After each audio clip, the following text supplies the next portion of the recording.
বড়দিন বা ক্রিসমাসের সময় যে কোনো ধরনের কেক খাবো না তা কখনো হয় নাকি? নমস্কার বন্ধুরা, আমি পম্পা, আর পম্পার এই ছোট্ট কিচেনে আপনাদের সকলকে স্বাগত। সামনেই বড়দিন বা ক্রিসমাস, তাই আজকের একটা দারুণ স্বাদের চকলেট কেকের রেসিপি আপনাদের সাথে শেয়ার করব। দোকান থেকে বেশি দাম দিয়ে কেক না কিনে বাড়িতেই আমার মতো খুব কম খরচে এই কেকটা বানিয়ে দেখতে পারেন। দেখতে যেমন সুন্দর, খেতে তেমনই অসাধারণ, দুর্দান্ত, এক কথায় অপূর্ব।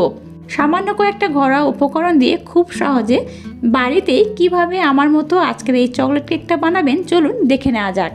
আজকের চকলেট কেকটা বানানোর জন্য দেখুন, এখানে আমি প্রথমে একটা মিক্সির জার নিয়েছি, আর নিয়েছি এখানে দেখুন এই কাপের 1 কাপ সুজি, যেটা নর্মাল যে সুজি আমরা বাড়িতে সবসময় ব্যবহার করি, সেই নর্মাল সুজি এখানে আমি 1 কাপ নিয়ে নিয়েছি।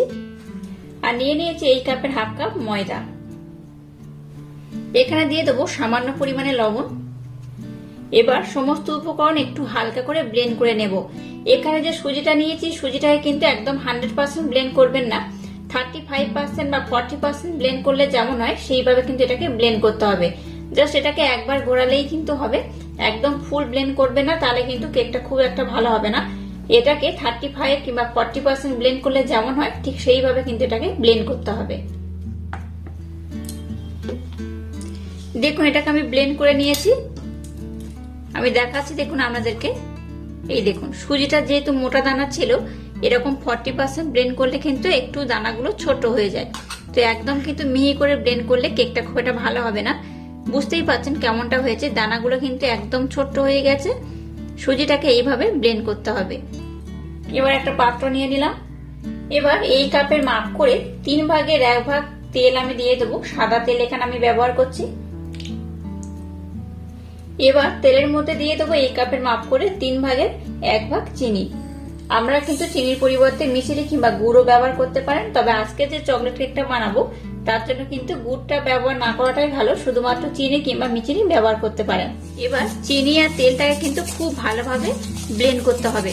চিনিটাকে একদম তেলের সাথে মেল্ট করে নিতে হবে, আর এইভাবে এটাকে কন্টিনিউ কিন্তু নাড়াচাড়া করতে হবে। এটা ব্লেন্ড করতে একটু সময় লাগে। আপনারা যদি ব্লেন্ড করা চিনি নেন তাহলে কিন্তু খুব একটা বেশি সময় লাগে না। যেহেতু আমি ব্লেন্ড করা চিনি এখানে ব্যবহার করছি না, তাই এটাকে কিন্তু একটু ব্লেন্ড করতে সময় লাগবে। আর এই চিনি আর তেলটাকে যত ভালোভাবে ব্লেন্ড করবেন, কেকটা কিন্তু ততটাই সুন্দর হবে, ততটা ফুলবে, আর খেতে কিন্তু দুর্দান্ত হবে। দেখুন চিনি আর তেলটাকে কিন্তু আমি খুব ভালোভাবে ব্লেন্ড করে নিয়েছি। দেখুন একদম কিন্তু ঘন হয়ে গেছে। এটাকে ব্লেন্ড করতে কিন্তু 15 থেকে 20 মিনিট সময় লাগবে। তো তার একটা কথা আমাদের জানিয়ে রাখি, আমরা কিন্তু হাতের মাধ্যমে যদি ব্লেন্ড করতে না চান তাহলে কিন্তু মিক্সি জারের মধ্যেও দিতে পারেন। মিক্সি জারের মধ্যে দিলেও কিন্তু এরকম একটা ক্রিমি ক্রিমি ব্লেন্ড হয়ে যাবে। আর দেখুন এটা কতটা সুন্দর হয়েছে। এবার একটা ছাঁকনি আমি নিয়ে নিলাম, এর মধ্যে ব্লেন্ড করে রাখা শুকনো উপকরণগুলো দিয়ে দেব। শুকনো উপকরণ দিয়ে এটাকে এইভাবে একটু আমি চেলে নেব। এইভাবে করে নিলে কি হবে, যখন কেকটা বানাবো কেকের মধ্যে কিন্তু কোনো এক্সট্রা লাম্পস থাকবে না, খুব ভালোভাবে কিন্তু এটা ব্লেন্ড হয়ে যাবে। তাই এটাকে এইভাবে একটু চেলে নেব। এবার সমস্ত উপকরণ আমি খুব ভালোভাবে ব্লেন্ড করব। এবার দেখুন কেকের ব্যাটারটা বানানোর জন্য এখানে আমি লিকুইড দুধ নিয়েছি। দুধটা কিন্তু একদম হালকা গরম রয়েছে। আপনাদের হাতের কাছে যদি লিকুইড দুধ না থাকে তাহলে কিন্তু দুধের পরিবর্তে এখানে জলও ব্যবহার করতে পারেন, তবে জলটাকে একটু হালকা গরম রাখবেন, তাহলে কিন্তু কেকের ব্যাটারটা খুব সুন্দর হবে। এখানে আরেকটু দুধ আমি দিয়ে দেব।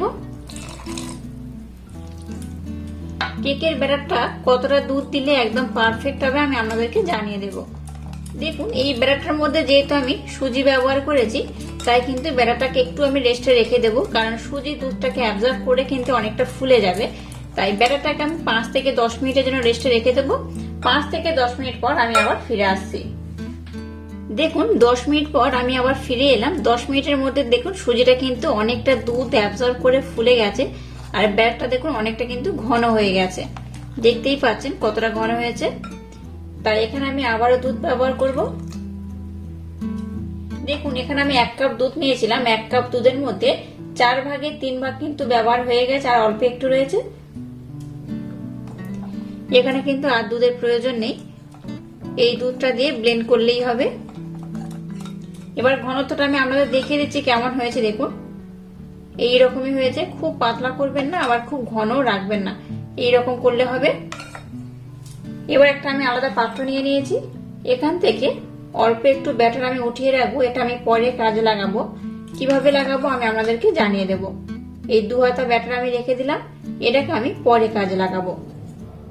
এবার এই ব্যাটারটার মধ্যে এখানে দেখুন একদম ছোট্ট চামচের হাফ চামচ বেকিং পাউডার দিয়ে দিলাম। আর যতটা বেকিং পাউডার দিয়েছি তার ঠিক অর্ধেক দিয়েছি খাবার সোডা। আবারও বেকিং পাউডার আর সোডার উপর একটু আমি দুধ দিয়ে দেব।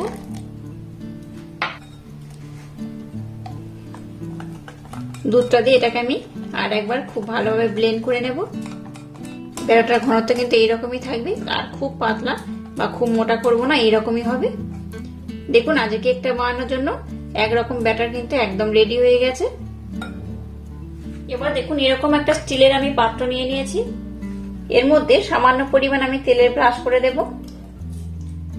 একটু তেল দিয়ে তেলটাকে আমি চারিদিকে এইভাবে একটু ভালোভাবে ব্রাশ করে দেব। এইভাবে দিলে কি হবে, কেকটা যখন তুলবেন তখন কিন্তু পাত্রের গায়ে লেগে যাবে না, খুব সহজে আর খুব ভালোভাবে কিন্তু উঠে আসবে।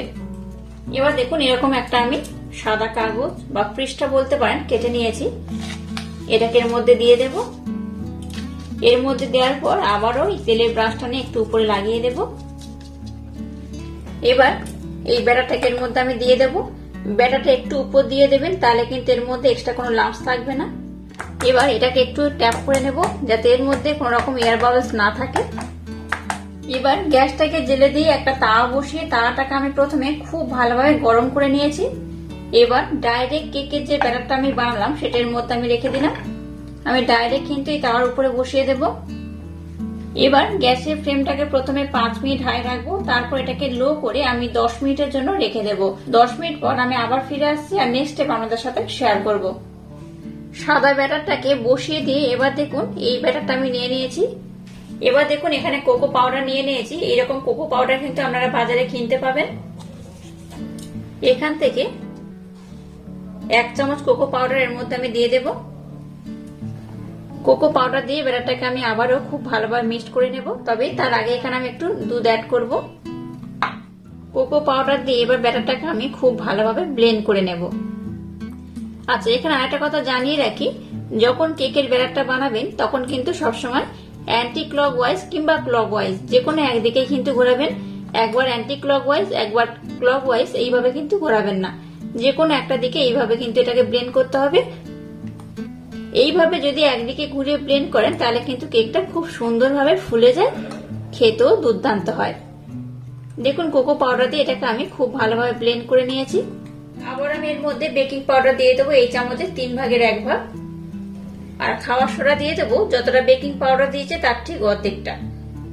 আবার একটু এখানে দুধ আমি অ্যাড করব।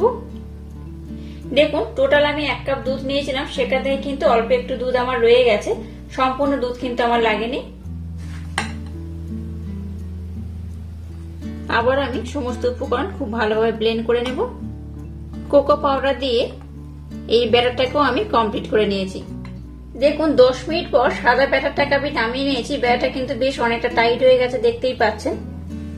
এই পর্যায়ে যেটা কোকো পাউডার দিয়ে আমি বানিয়ে নিয়েছি এটার মধ্যে এবার দিয়ে দেব।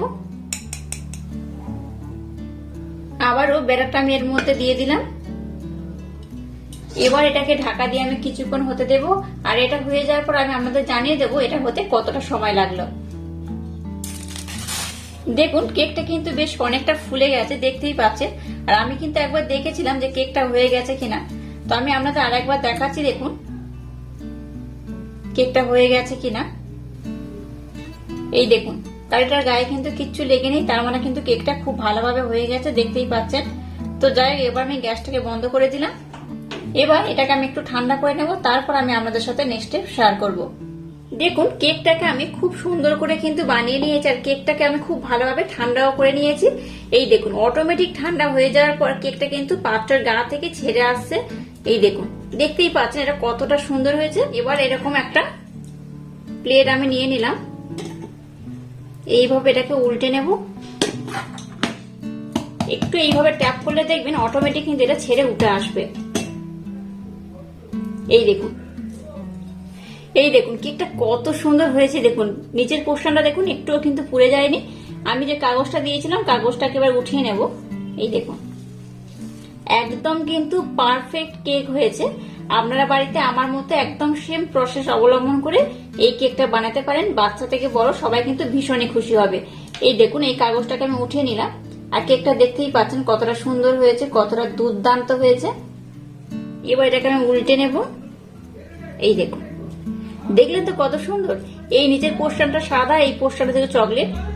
এবার এই কেকের একদম উপরের পোর্শনটা কিন্তু আমি কেটে একটু এইভাবে বাদ দেবো। একদম সামান্য পরিমাণে এইভাবে আমি একটু কেটে নেব। সম্পূর্ণ কাটার দরকার নেই, জাস্ট এটাকে আমি একটু সমান করে কেটে নেব। এবার দেখুন, একটা চিনির শিরা আমি বানিয়ে রেখেছিলাম একটু পাতলা করে, সেই চিনির শিরাটা কিন্তু এর মধ্যে আমি দিয়ে দেব। এবার দেখুন, এরকম ছোট্ট একটা তরকা প্যান আমি নিয়ে নিয়েছি। এখানে এবার চকলেটের জন্য ব্যবহার করব দেখুন ডার্ক কম্পাউন্ড। তো এই ডার্ক কম্পাউন্ড কিন্তু আপনারা বাজারে কিনতে পেয়ে যাবেন, যে কোনো মার্কেটে কিন্তু এইরকম ডার্ক কম্পাউন্ড পেয়ে যাবেন। তো যাই এখান থেকে আমি এইভাবে নিয়ে নিলাম, এর মধ্যে দিয়ে দিলাম, আর একটু দিয়ে দিলাম। এবার এখানে দেখুন এরকম এক ডাবু আমি মিল্ক দিয়ে দিলাম, মানে লিকুইড দুধ দিয়ে দিলাম। এবার গ্যাসের ফ্লেমটাকে লো রেখে এই চকলেটটাকে আমি দুধের সাথে খুব ভালোভাবে মেল্ট করে নেব। আমি যেভাবে অতি সহজে চকলেট কেকটা বানাচ্ছি, আমার মতো একবার বানিয়ে দেখবেন, খুব সহজে হয়ে যায়, দেখতেই পাচ্ছেন। আর বাচ্চারা কিন্তু ভীষণ খুশি হবে এইভাবে যদি ওদেরকে চকলেট কেকটা বানিয়ে দেন। দেখুন, চকলেটটাকে কিন্তু দুধের সাথে খুব ভালোভাবে মেল্ট করে নিয়েছি। এবার আমি গ্যাসটাকে বন্ধ করে দেব।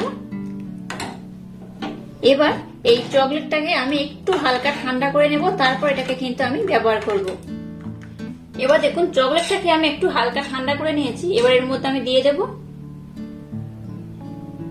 অবশ্য বাড়িতে একদম সিম্পল পদ্ধতিতে আমার মতো এই চকলেট কেকটা বানিয়ে দেখবেন, দুর্দান্ত খেতে হয়।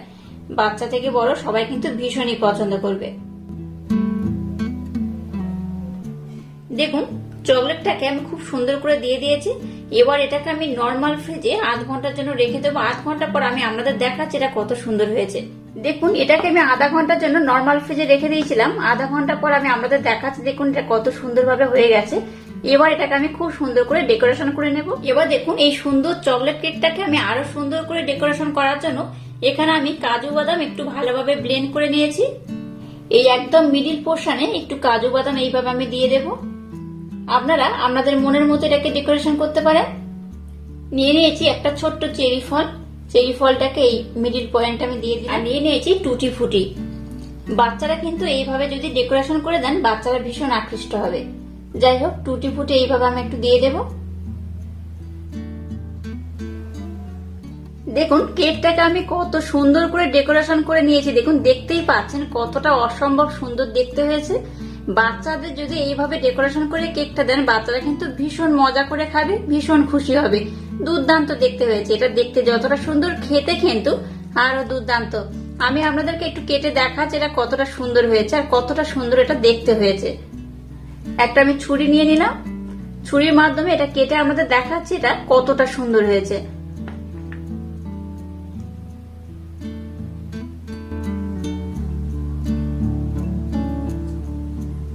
আমি উঠিয়ে আপনাদের দেখাচ্ছি, দেখুন কতটা সুন্দর, কতটা দুর্দান্ত দেখতে হয়েছে। এই দেখুন, চকলেট আমি উপরের পোর্শনটা চকলেট দিয়েছিলাম, তার জন্য কিন্তু এইরকম সুন্দর দেখতে হয়েছে। আর উপরে দেখুন একদম ডার্ক চকলেট এইভাবে আমি দিয়ে দিয়েছি। কত সুন্দর দুর্দান্ত দেখতে হয়েছে। এটা দেখতে যেমন সুন্দর, খেতে কিন্তু তেমনই দুর্দান্ত। আর এটা কিন্তু ভীষণ নরম হয়, ভীষণ স্পঞ্জি হয়। একবার খেলে দেখবেন আপনাদের বারবার খেতে ইচ্ছা করবে। আর আজকের এই ইউনিক স্টাইলে কেকের রেসিপি যদি আপনাদের ভালো লাগে, তাহলে চ্যানেলটাকে লাইক, শেয়ার, কমেন্ট এবং সাবস্ক্রাইব করবেন। আর পাশে থাকা বেল আইকনটা প্রেস করে দেবেন। তাহলে টাটা, আবার দেখা হচ্ছে নতুন কোনো রেসিপি নিয়ে।